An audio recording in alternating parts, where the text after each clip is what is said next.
Welcome to our podcast, Should I Watch That? I'm Janet. And I'm Rachel. And welcome. So many of you, millions of you, obviously, may remember that we had this podcast a couple of years ago. And my podcast partner, Sean, and I recorded quite a bit. Unfortunately, Sean isn't able to rejoin the podcast, but I have Rachel with me.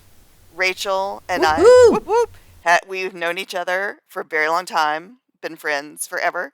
And I was like, hey, time to start this thing back up again. And she's like, of course, Janet, and you should include me. So here we are.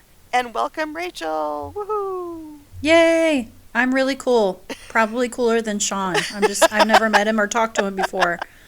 But I just have a feeling I'm way cooler. Just saying. You're probably cooler than me, but that's beside the point. So Fair. fair. Fair. Okay. Fair, Janet. Fair. No, I'm just kidding. Not fair. Okay. So, for those of you who are new to the podcast, our format is this, that we will review a TV series, a TV show, a movie, and we will give you our brilliant opinions and feedback. And we do this because we care, to save you the time and trouble of trying to figure out if you're going to get 3 episodes into something and realize that it's the most horrible thing you've ever watched. Just check us out. We'll tell you. We'll hit the highlights. Yeah. And at the end of each episode, we'll let you know if you should watch that or not. Right? Yes. How easy is Correct. that? And you might agree with us, and you may not agree with us, because we are just two random women in the world watching TV like the rest of you. So, it's just for fun. It's But for fun. So much fun. I think we are wicked smart, so you should probably listen to us and stuff. So Between us, we have, 13 degrees of at least minimum. minimum. I don't know, whatever. Anyway, okay. So today's episode, we will be reviewing the Netflix series that was just released back in April, and it is called Pulse.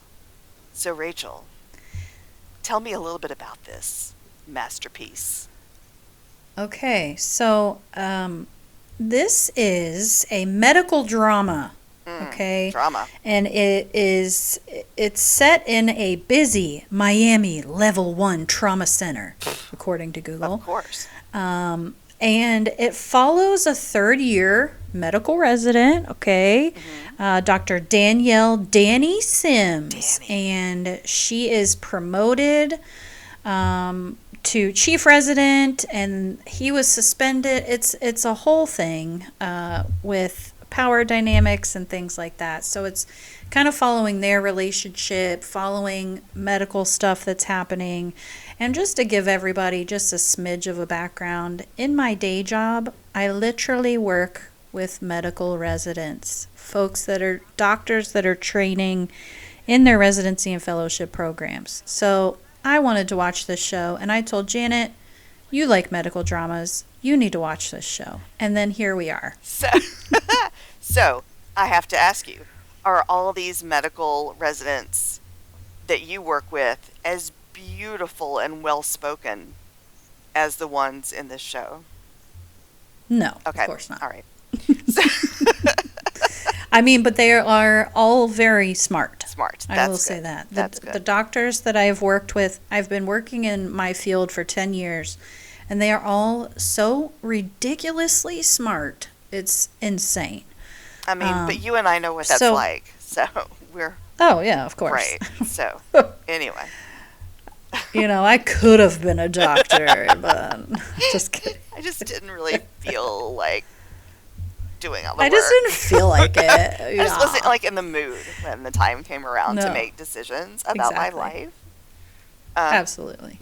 So this drama, 10 episodes, and so I'm big. I'm one of those people when I'm watching a show or a movie or something, and I'm like, oh my god, that guy, remember him because he was blah blah and what. So I really do that all the time. So I have to do that with you guys. One of the first actors I recognized and appreciated, his name is Nestor Carbonell, and he plays Dr. Ruben Soriano. that was supposed to be Spanish. It sort of sounded Italian in the show. And I don't know if you remember, travel back in time with me. There is a TV show called The Tick. Do you Mm-hmm. remember this? Okay. So it ran from like 2016 to 2019. And he played, like, yeah, I just snorted. He played a character called Batmanuel. Because the Oh. show was about the Tick, who was like a weird superhero, and then he had all these superhero friends, like Lady Liberty or something. Anyway, eh, whatever. He was also in Smokin' Aces. He was in Lost, and then he's also in this Apple TV show that I can't remember with what's her face. Um, anyway, I'll remember it later. So anyway, I Mm-hmm. recognized him, and then the chick who plays Dr. Danny, uh, I recognized her, but then I didn't realize where I recognized her from, so I had to Google it. And she's in Reacher, I believe. You and I talked about that. Like the second season of Mm-hmm. Reacher. She's the little skinny Mm-hmm. cop. And I say Yeah, skinny just because she needs to have a few donuts. I'm just saying, I'm putting it out she there. has a slender body type. Yeah. Mm-hmm. Mm-hmm. We are not body shaming around No, here, I'm Janet. sorry, you're right. You're right. Um, Yeah. anyway. So, all right. So I'm going to tell you. Janet is Janet's better at recognizing the talent in the shows and movies. I have not watched The Tick or Reacher or any of them. Janet is much more organized than I am. So I didn't really recognize many of the actors and actresses, which is also fine. Mhm. But I will say the medical part of the show, let's just get into it. Let's do The it. medical part of the show, I thought was, I mean, along the same lines as other medical dramas, right? Mhm. A lot of it's outlandish, some of it is just outright ridiculous. But I didn't feel like they went too overboard with the medical scenarios on this like they do on some other shows. You know what I mean? Like Grey's Anatomy from decades ago. I mean, they've been on forever, but decades ago they had the bomb, and when somebody blew up, and and it was Blowed up, yeah. the pink mist, Yeah. and like Mhm. they really had took things to places, right? So I felt like the medical stuff in the show was a little bit more believable than some of the other shows. I think so. So I'm a little bit on the fence. I'm with you about the medical stuff. One thing that did Mhm. bother me is I had just finished watching The Pit Mm. with Noah Wiley, Dr. Yeah. Carter from ER, Mm. flashback. Mhm. And Mhm. that was probably one of the best TV shows I've ever seen in my entire life. Drop what you're doing and go watch it Ew. now. No. No? Um, controversy. Anyway, so I just finished The Pit, and Rachel's like, you need to watch Pulse. And I'm like, bring on the medical stuff again. Because Mhm. again, we could have been doctors. Who knows? And so I compared it to that, and immediately I was like, oh, look, family drama. Oh, God, your relationship with dad. And, like, I was like, I don't care about all that. Mm. You know, like when you're watching The Voice and they give you a 10-minute background on the person who's getting ready to perform, and all you want to do is fast forward through it because you just want to hear him sing. So, Oh, I cry every time. no. Go ahead. I can't. We're opposite. I'm- I like to watch the background because then I just cry the rest of the show. It's fine. And I'm like, blah, blah, sing something. Anyway. Yeah. So, so I liked the medical part, but it also felt a little soap opera-ish to me, Mm. you know.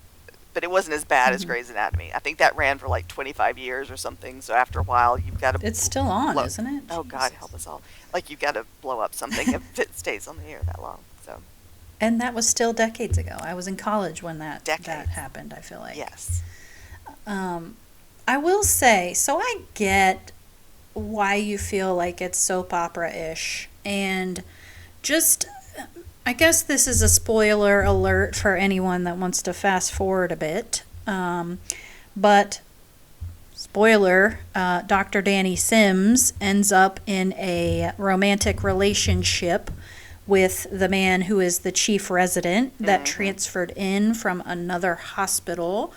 And apparently there is some controversy around why he had to leave his other hospital to come be a resident at their hospital. So she starts this kind of romantic relationship with him.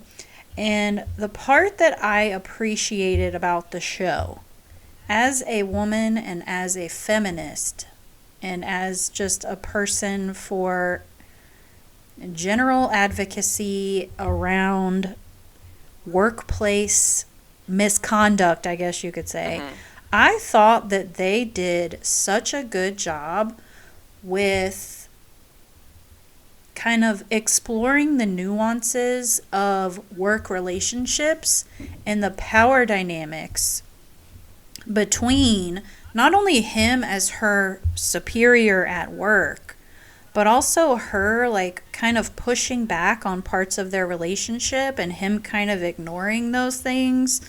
And then at the end, she's the one that gets in trouble. And he just gets to go on. You know, he never even considered any of the things that she ended up going through. You know, she reports him for sexual harassment. That's another spoiler, pardon me. She ends up reporting him because he is her superior at work. And she knew that this was a conflict of interest and that this was a problem and that her career could potentially be damaged. And then she ends up going on and they are going to kick her out of the program, which would end her medical career. Exactly. And the repercussions for him were nothing. You know, it's in comparison. So they do get into the details of that and stuff. But, and Janet, I'd like your opinion on this part as well. But I think that that dynamic that they showed and how they showed it in the show was probably the best part. Just showing how in the workplace women can be so detrimentally affected by these personal relationships with coworkers, and the men just get to bebop along and do whatever they want. Yeah, I completely agree with you. And it's interesting. They're constantly weaving that storyline throughout every episode. Yes. You know, so you're trying to treat a patient, but you know you're not supposed to be interacting with this person because there's, you know, an HR meeting looming ahead about sexual misconduct or something. And I completely agree with you. I don't want to like go all the way out there and say it's a man's world, but I just did, and it is kind of. But yeah, like it didn't matter what she did. Like there was no way she was going to come out of this on the positive side of anything. And he did whatever he wanted to do for the most part, and he was got what he wanted. Yeah. And was still in a leadership position and was still hired on as a doctor for when he finished training as an attending, which meant he was still going to be her boss. But Rachel, you know? He loves her. And their love can transcend all of these petty problems. Yeah. It was is right. Yeah. Yeah, I thought that they just did that very well. And the other power dynamic was that he was from a very wealthy family. Yes. So he had that too to back him up. Like his mom just like walked in and was like, "You want to keep this money that I give you all the time, hospital? Well, don't fire my son," kind of thing. Whereas Danny came from, you know, they kind of talk about her family dynamic or whatever. You know, she comes from not a rich family. Right. And she had to work exceptionally hard. I mean, the other part of the show that I did like too is that her sister is a disabled person in a wheelchair, and they kind of go into that backstory as well. And I'll be honest, in the 10 years that I've been working with doctors, I have not worked with a doctor in a wheelchair. So I think that even that little bit of visibility in a major TV show like that was great. And they kind of made some jokes, I think, in some of the episodes, like, "Oh, I'm the wheelchair girl. That's why they have me here," kind of thing, which, Well, I thought was fun. But and I tend to overthink. And the scenes where her sister, who's in a wheelchair, was like actively interacting with parents or family or treating a patient or something, like all I kept thinking was, like, yes, you're a doctor, but you're still limited, and it's unfortunate. Like, it doesn't matter how smart you are or how much you know, just because she's in a chair, she's never going to be able to, like, hop onto the gurney and do chest compressions, right? Or, she's never going to be able to do certain types of emergent procedures in the ER because she can't stand up or something like that. And I started thinking, how does that work? What kind of accommodations in medical school would they have had to make for her? And the fact that they did is amazing, just absolutely. I'm glad you brought that up because I think that was a really cool part of the show. Yeah. And I think that's a good point too. Like, I wonder, and any listener that has more expertise on this than we do, because we don't, we're just talking out of our beeholes. I wonder, in my mind, I think it would just be, I'm using air quotes, easier for a physician that's potentially in a wheelchair or whatever to be in a different specialty. So maybe they, like, a family medicine doctor, you're not having to hop on and give chest compressions, Right. but there's still other people in the room that are able to assist you with those types of things. So I agree. But, even surgeons, you could just lower the table to accommodate someone in a wheelchair. So I hope we're not sounding ignorant on people with wheelchairs right now. But No, I do wonder, and I'm kind of parroting off of what you're saying, Janet, is I wonder how feasible it is for a physician to work as an emergency room doctor specifically in that capacity. Well, and I think this is something that people don't generally think about, right? Like, you see, 100%. you see somebody in a wheelchair and you're like, oh, bless their heart. But you also don't live with that person or understand what that person is going through, or what they've been through, or how they, and to see this TV show, showing some of the issues that she has trying to do her job and trying to take care of herself at the same time, and if you've never experienced that, it gives you sort of a new perspective on things, and I think everybody should have that perspective, to understand 100%, a little bit, because it's not all about us. Exactly. Yeah. So I thought that was a good part of the show too. What else? Oh, and then there was the guy friend that, like, Yes. had feelings for Danny, but it was almost, so the guy friend, like, has feelings for her. It's very obvious throughout the show, but you can tell that he's jealous that she starts dating the other guy. And he kind of flip-flops between believing her, not believing her.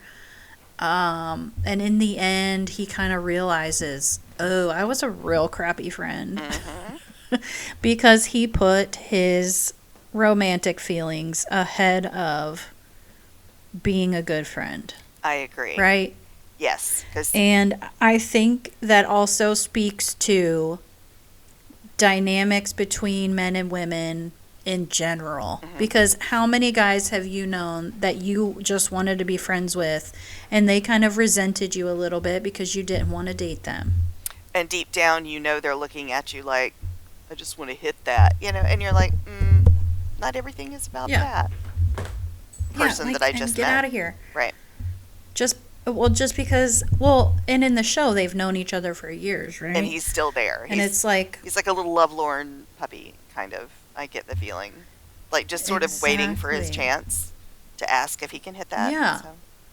Yeah. Yeah, Yeah. but like get out, but you can tell that he like resents her because he also wants to be chief resident. Mm-hmm. She gets promoted and then he's like, "Oh, you only got promoted because you reported this." And then he ends up getting chief resident in the end. Spoiler. Spoiler. Uh but like that part was frustrating for me because I've experienced those kinds of things with men before. Mm-hmm.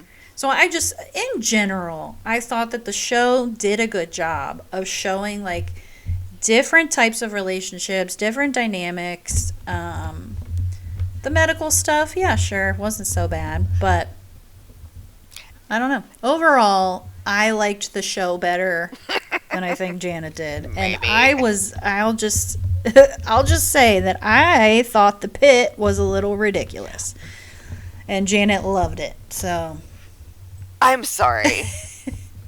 Pause, please. Did you just use the word ridiculous? I sure did. I thought it was ridiculous. What is, it was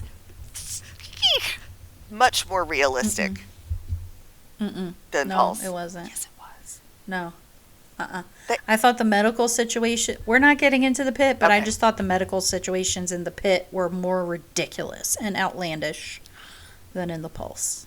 Having worked as a physician in the emergency room for 20 years, Janet. which I You're so have full of not shit. done, it was realistic in my mind. I mean, like It was they're in not. the like the bright white, like sterile situation and the different, and like in Pulse, it was like dark and dimly lit and kind of, romantic soap opera-ish looking in most of the scene. Okay, Mm-hmm. all right. Well, and I think, I did say, I will admit, okay, I give you ridiculous because in my notes that I took before we did this episode, I actually wrote, comparing it to the pit, it's silliness. So I accept your ridiculous and I raise you to silliness. silliness. And I also feel like Oh, no. from our conversation, Janet, that No. I sort of brought you around a little bit on the Pulse. I mean, Based on A- the underlying themes, a okay? little. I think I did that. a little. So, Janet, All right. have we made it to the point that we should ask each other, should I watch that? I've been waiting on you to ask me for so long, Rachel. Janet, Yes. should I watch The Pulse if I'm a listener? I mean, yes, with the caveat of if you don't have a whole lot else going on and you're looking for something to occupy your time. Love you, Mina. Mhm. So, Rachel, Mhm. I am a listener. Should I watch The Pulse on Netflix? I say yes. That's my short answer. I just think, I mean, for all the reasons I said, I know. I thought that the medical part wasn't so ridiculous that you're like scratching your head being like, what is happening? And I thought that they just did a good job on like different relationship type issues and showing those things and how those affect people in the workplace. That was why I liked it the most, to be honest. Okay. Showing those power dynamics and like, because okay, here's a fun fact, everybody, if we want to get into the hot goss. Something that I teach to all my doctors are healthcare trends. So there is an overall gender wage gap with doctors of 25%. Doctors with the same, Across- male and female with the same experience. With the same training, the same education, the same experience, there is still a 25% gender wage gap in the medical field with physicians. And it varies by specialty. Some specialties are worse than others, but that's ridiculous, okay? So that's another lens that I kind of saw this show through, because you're Interesting. seeing this guy, you're seeing this chief resident guy. He got kicked out of his last program because of doing something messed up over there, which I won't spoil that. Okay, you can watch a show and get that bit. All right, I'll leave one thing. And here's this girl who's worked her butt off for all these years, and she gets into a relationship with him, and then her whole career is possibly completely ruined because of, everything that happens. Yeah. So, that's just kind of another little caveat there. So That's it. The wage gap thing. that's my 2 cents. That's bullshit. I mean, not that we're going to fix it today, but just putting it out there in case someone needs to know how I feel about it. Everyone needs to know how we feel Everyone about it. needs to It's know how we feel bullshit. about it. The gender wage gap is bullshit, especially with highly trained people who have the same education and training. Are you kidding me? Ridiculous. That's ridiculous. Silliness, if you will. So, silliness. All right. So, anyways, Okay. that is our 2 cents, okay, on Pulse on Netflix. We've saved you time. We've saved you energy. We've made you laugh. What more do you want from Yeah, us? exactly. That's how we I do mean, it. essentially, we came, we watched, we overshared, and hopefully you come back next time. And hey, Rachel, roll the What? credits. Oh, yes! Bye. Bye! This episode was produced by Ryan Wyrick. Follow us on Instagram at Should I Watch That 25 and on Facebook at Should I Watch That. Email us at shouldIwatchthat25@gmail.com. Like, follow, and review wherever you listen to us. Or wherever you cast your pods. Thanks. Thank you.